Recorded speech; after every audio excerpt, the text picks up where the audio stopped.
Validators, thank you for your love and support. I appreciate you all. For decades, people view Africa as a playground. The West decided to think that they have the power, they have the control. So, the world belonged to them. But today, a superpower just rose, looked the world in the eye, and said, we are now in a new world. And in this world, they do not have power. And the people who control this world is not China, it's not the United States of America, that their policies, their ideas, their civilization, all these things they have ever used to control the world has come to an end. A new generation and a new world has emerged. And this time, it is from the global south. Africa, countries like Nigeria, South Africa, Brazil, India have the power to determine what happens. But when it comes to us in Africa, it's either we choose sides or we decide to take control the power that belongs to us. He went ahead to tell the UN that everything that they have kept in place, their systems have all failed, and there is no superpower that has ever ruled forever. It's not possible. No matter what, you will go with your civilization, with your systems, with your everything. That in as much as it is difficult for them to accept, they just need to accept the reality. There's a group, and I'm of course simplifying, that I call the Global South, about 125 countries. But within that Global South, you have what Carney calls middle powers, like India, Egypt, Nigeria, South Africa, Brazil, Argentina, Mexico, that will decide what the next world order looks like. This is the problem that we have in the West. We have a mindset where we think that Western civilization is the only right civilization, and we need to get out of that mindset. 1 seat to Latin America, 2 to Africa, and 2 to Asia. Scrap the veto power. There are those times in history when I believe that the world order, the world balance, and the world dynamics change. I look at it from a very Western perspective because I'm born in Finland, raised in Europe, and studied in the US and elsewhere. So for me, if I look at the changing world order, I would look at dates such as 1918, when World War I ended. 2 decades later, the order changed again in 1945 when World War II ended. And 4 decades later, the world order changed again in 1989 when the Cold War ended. And my argument would be that the current change that we're witnessing started in 2022 with Russia's war of aggression in Ukraine and has now been accelerated with the new administration in the United States. Now, if you're Egyptian, your dates might be very different. You might be looking at a date in 1886 when European powers carved in a colonial mindset the African map. Or you might be looking at the declaration of Egyptian independence in 1922. Or you might be looking at the Suez Crisis in 1956. What I'm trying to say is that the dates depend a little bit on your own history, your own culture, and your own perception. But I think we would all agree on the fact that right now, if you look at big power competition between the United States and China, if you look at the way in which international institutions, norms and rules derived from the United Nations are being undermined, we're seeing a huge change. We're seeing a mushrooming of conflicts, ranging from Ukraine to Gaza to Palestine, to the West Bank, to Lebanon, to Iran, to Sudan, just to name a few. So the bottom line is that when there's a power vacuum and the door is left open for someone to come in and take that power, it happens. So in my mind, we're witnessing a realignment on 3 accounts: a global realignment of power, a regional realignment of power, and actually a local realignment of power. And the 3 points that I look at today is, first, how is the order changing or being realigned? Second, how is the balance being realigned? And thirdly, how are the dynamics being realigned? Before I'll give you 4 conclusions. So to kick off, what do I mean when I talk about global realignment of the order or of power? Well, in a simplified way, as a scholar of international relations, I would argue that the Cold War was bipolar, the United States and the Soviet Union. So capitalism, democracy, and freedom versus communism, controlled economies, and pretty much authoritarian rule. That was a systemic and ideological bipolar battle with alliances on both sides, some of them voluntary, some of them less voluntary. But the whole world was framed very much into this, the Soviet versus the US. When the Cold War ended in 1989 and the Soviet Union collapsed in 1991, we witnessed quite a rare occasion in world history. It was a unipolar moment where the United States becomes the undisputed superpower of this world. There was also this feeling of end of history, especially in the West. You remember Francis Fukuyama from Stanford wrote a book saying that, well, we're probably going to see most of the world's 200 nation states reverting towards some kind of a combination of liberal democracy and social market economy and globalization. In my mind, with the wisdom of hindsight, and I belong very much to the end of history type of Western thinkers, there was, I think, an element of intellectual laziness and an assumption that everyone wants to be like the West. It was an assumption that had been bred over more or less 200 years of Western civilization dominating the globe, before World War I, after World War I, and after the Cold War. And that, of course, then led to misjudgments later on, whether it's the war in Iraq, whether it's assumptions about what the Arab Spring would mean, this sort of thought that everyone wants to be like the West. But the world was unipolar. I think that unipolar moment started to end somewhere around 9/11, when the discrepancy between the moral high ground lectured by the West met a violation of international law in the fight against terrorism. So suddenly, the West is exposed to, well, quite far-reaching double standards. I'm not saying that double standards don't exist in foreign policy, they always do, but I think that's where we start to see what Fareed Zakaria used to call the emergence of the others, or the post-American world. We can give it different types of dates: Iraq, Afghanistan, financial crisis, you name it. But the bottom line is that suddenly we start seeing that the rest of the world is not going to become Western, the rest of the world is not going to become European, the rest of the world is not going to become American by definition, that the world is actually much more complex. And then demographics and economics start looking at China. And suddenly a lot of people are saying, well, China is not exactly the epitome of democracy, but it's growing at rates from 5 to 7%, and a lot of people are being eradicated from poverty. Then we start seeing other players jostling for power in the system, while at the same time there seems to be a Western decline. In the EU, we see Brexit. We see American foreign policy going in different types of directions. And demography and economy doesn't anymore speak in favor of the West. Now, the way in which I want to frame it today is to say that if this was a binary choice, this sort of new world order that we're looking at, it would be a choice between what I call multipolarity versus multilateralism. And let me explain, and I am cutting corners here a little bit. Multipolarity for me means a transactional world. It means a world based on deals. It means a world which is quite often zero-sum and, at the end of the day, conflictual. Now, someone might argue, say, no, that's not multipolarity at all, but that's quite often what it leads to. The appeal of multipolarity is that it's not anymore bipolar or unipolar. That's why a lot of countries around the world actually like it. The opposite of this is what I call a multilateral world. And a multilateral world is based on international institutions, rules, norms, and cooperation. And at the end of the day, my argument is that a multilateral world is much safer, it's much more stable, it's much more viable, and I think fairer than a multipolar world. Because in a multipolar world, the big do what they want, and we, the small, do what we can. So I believe more in rules, regulation, and norms than in this dog-eats-dog world that we are seeing today. Of course, there are a whole bunch of things that fall in between. If you look at if you look at realignment from 4 perspectives: global, regional, local, and strategic.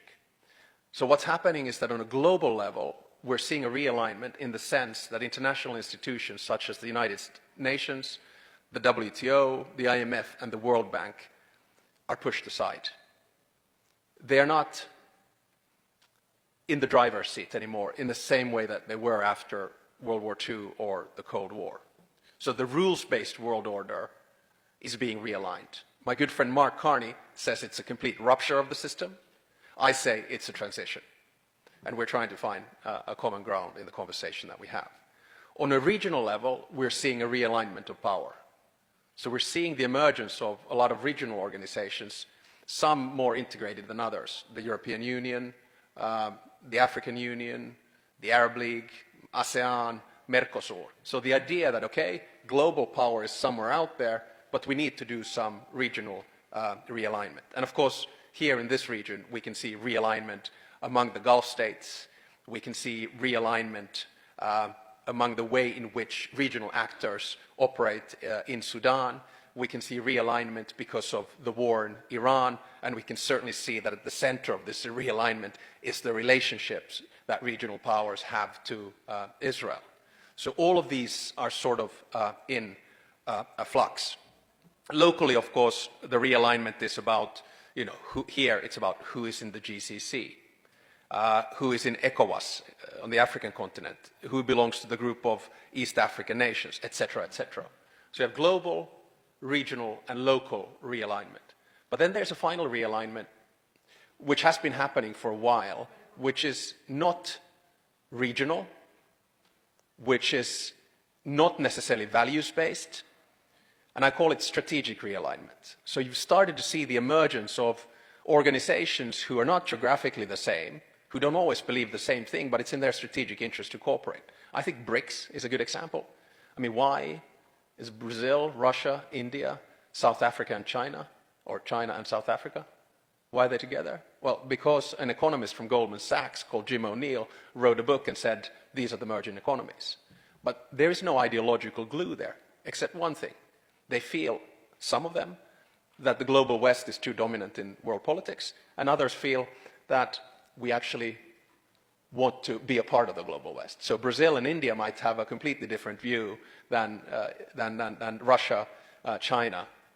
South Africa might have a different view as well.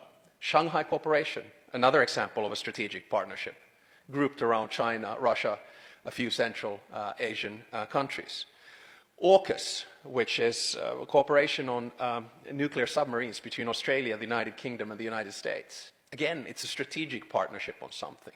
The Quad, with the US, India, and Japan cooperating. So suddenly, the picture that emerges is quite a messy one. So my first point here is to say that the realignment of the world order is happening on a global, local, regional, and strategic level, but as a matter of fact, right now, we live in a world of disorder. And what we'll try to do today, especially with the questions, is to bring that all back and make sense of it.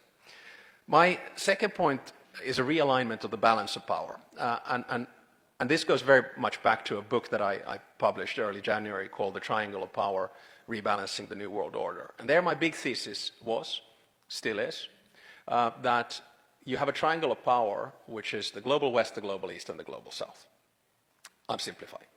As an academic, we have to do this, right? So the global West for me in the book was a US-led grouping of roughly 50 countries, including Europe, Japan, South Korea, New Zealand, Australia, that wanted to preserve the current liberal world order, the multilateral world order. Now, of course, with the wisdom of hindsight, you could argue that perhaps the United States is not leading the pack anymore. I mean, leaving the ICC, leaving the climate accords, not necessarily working within the framework of international law, doesn't exactly project a country that wants to preserve the multilateral order.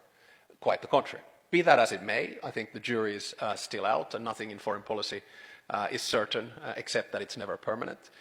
But this is one group. On the other side, I argued that you have a group of about 25 countries, led by China, followed by Russia, which wants to break the old multilateral order because they don't necessarily agree with the rules and values that it projects. Because remember, the liberal world order was created in San Francisco in 1945 and in Bretton Woods a little bit later to project the power of the West and Western institutions and the victors of World War II.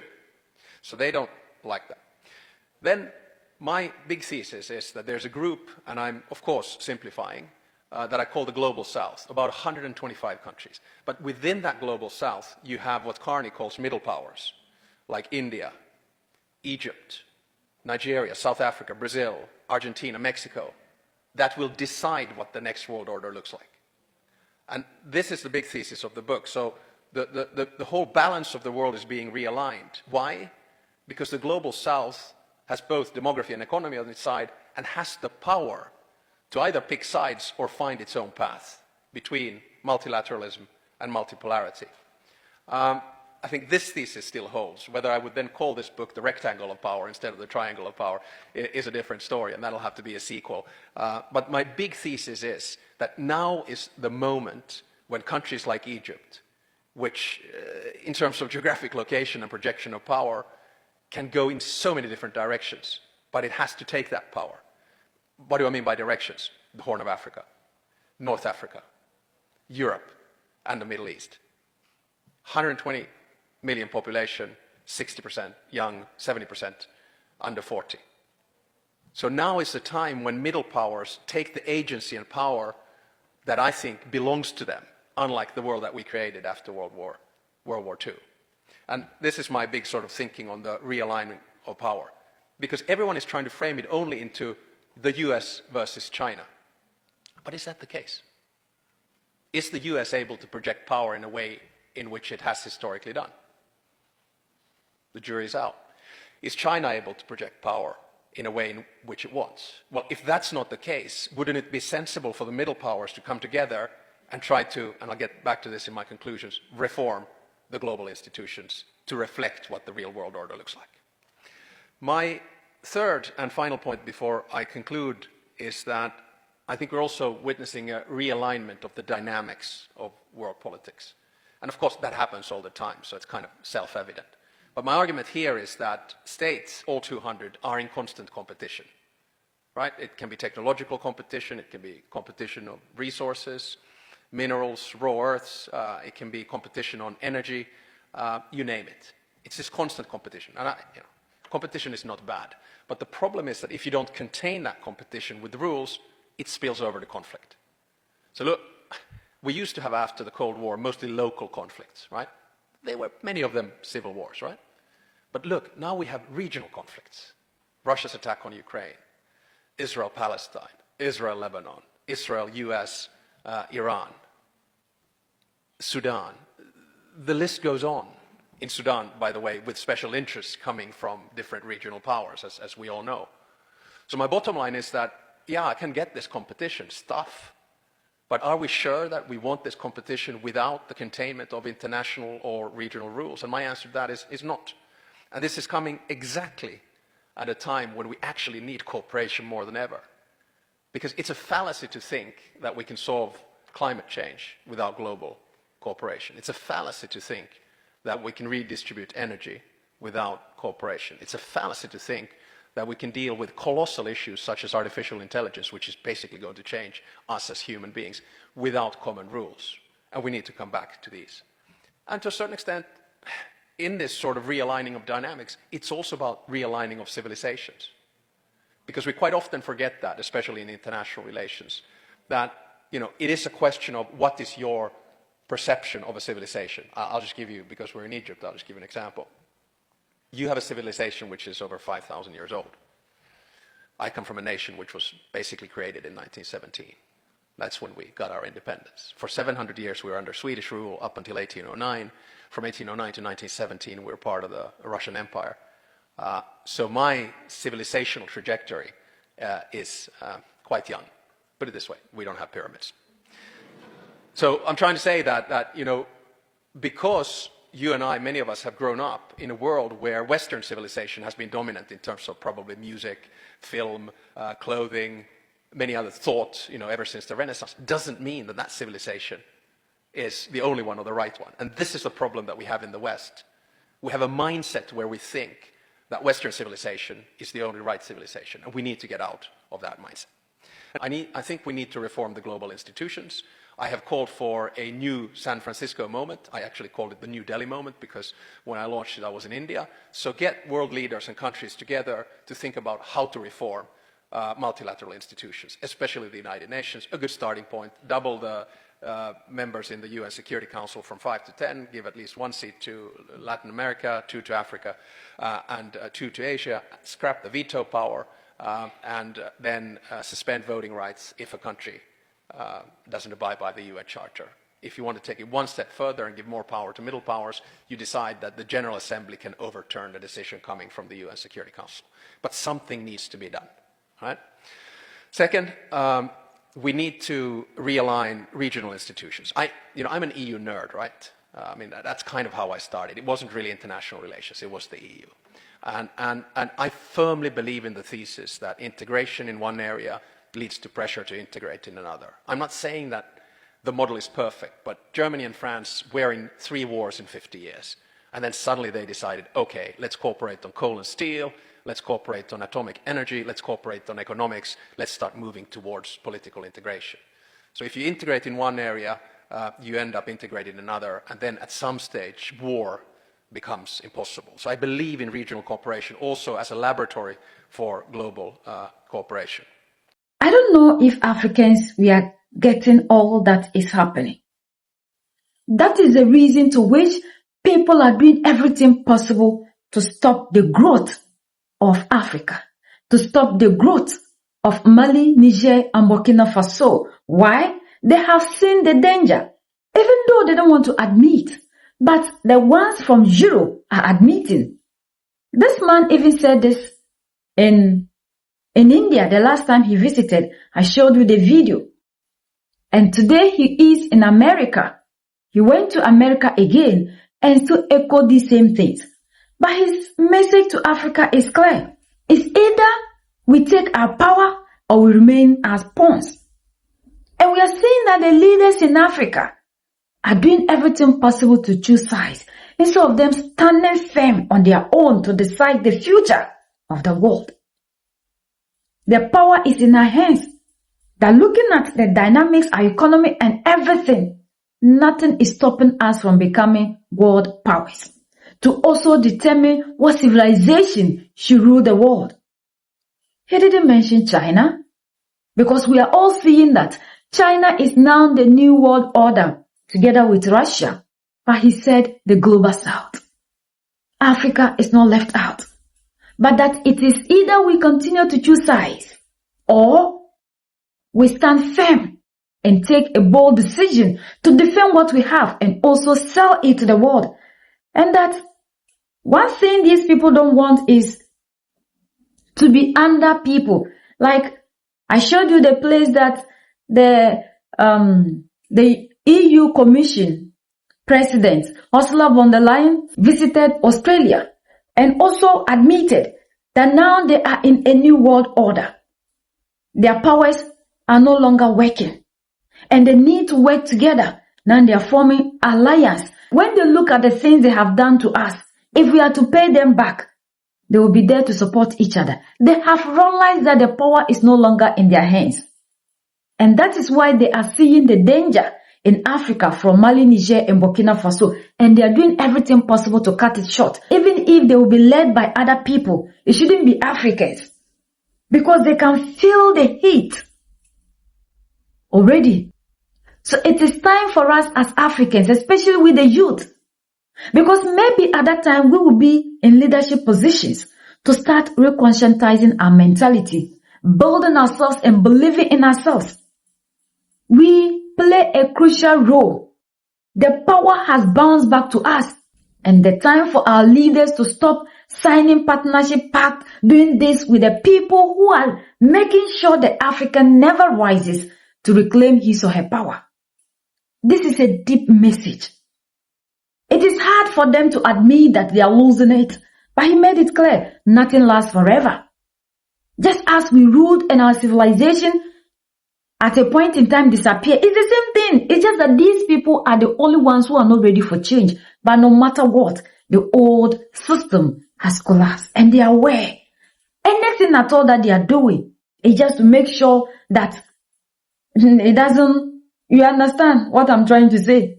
Because one time I remember Jeffrey Sachs saying that they know they have lost their power. That is the reason to which they are doing all these things. But no matter what they put in place, their rule has come to an end. And the African must unite to reclaim this power. We are the only ones that can set ourselves free. United we stand, divided we fall, and united we keep standing forever and ever. The greatest enemy of the African is mental slavery. So let's decolonize ourselves from mental slavery. Let's keep sharing to educate our brothers and sisters. Together we'll make Africa great for ourselves and the next generations that are going to come. So that's the latest around the world, in Europe and in Finland.